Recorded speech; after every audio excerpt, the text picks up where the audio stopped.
Sir ఇంకో మాట అన్నారు, అది మళ్ళీ రిపీట్ చేస్తానంటే ఏమనుకోద్దు ప్లీజ్. నేను చెప్పిన మాట ఎవరికైనా బాధ అనిపిస్తే ఇక్కడే క్షమించండి, నన్ను బయటికి వెళ్తే తిట్టవద్దు. నేను అబ్జర్వ్ చేస్తున్నానండి, ఈ సెల్ ఫోన్లో ఆపండమ్మా. రెండు విషయాలు. పూర్వం మన చిన్నప్పుడు చిన్న పిల్లలు భోజనం చేయకపోతే చందమామ రావే జాబిల్లి రాబే అని పాట పాడుతూ భోజనం పెట్టేవారు, అవునమ్మా? ఇప్పుడు పాటలు లేవు, సెల్ ఫోన్ ఇచ్చేసి ఆడు సెల్ ఫోన్ చూస్తూ అంటే భోజనం పెడుతున్నారు. ఇది చాలా పొరపాటు చేస్తున్నారు.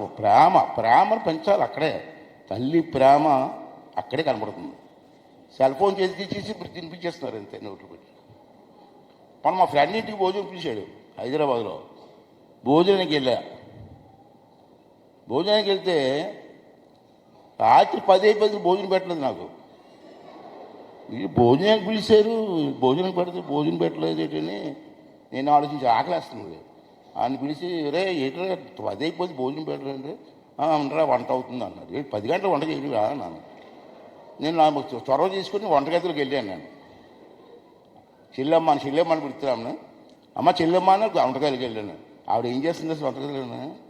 సెల్ ఫోన్ ముందు పెట్టుకుని వంట చేస్తుందండి. సెల్ ఫోన్ చూసి వంట చేస్తుందండి. ఉప్పు ఎంత వేయాలా, నూనె ఎంత వేయాలా, కారం ఎంత వేయాలని సెల్ ఫోన్ చేసి వంట చేసే రోజులు వచ్చాయమ్మా మనకి. ఇంతకుముందు మన ఇంటికి వెళ్ళి అమ్మ ఆకలి వేస్తుంది, మంచి కూర ఉండమంటే టక్క పని చేసి పెట్టేవారు ఆప్చేతగా. సెల్ ఫోన్ ఆన్ చేసి సెల్ ఫోన్ చూసి వంట చేస్తే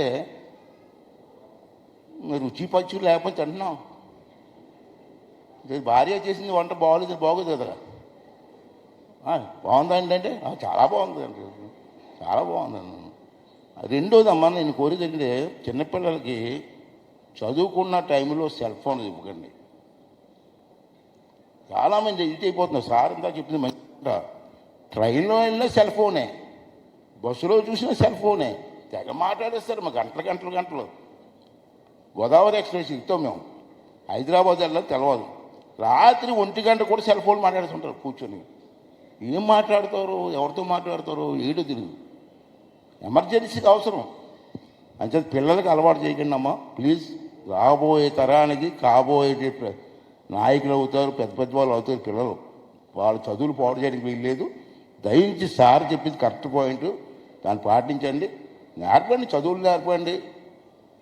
మన కులం మన మతం గురించి చెప్పండి, దేశం గురించి చెప్పండి, అది చెప్పొచ్చు. ఇటువంటి ఆఫ్ చేయమని చెప్పి ఒకసారి అందరినీ కూడా మనస్ఫూర్తిగా తీసుకు అలాగే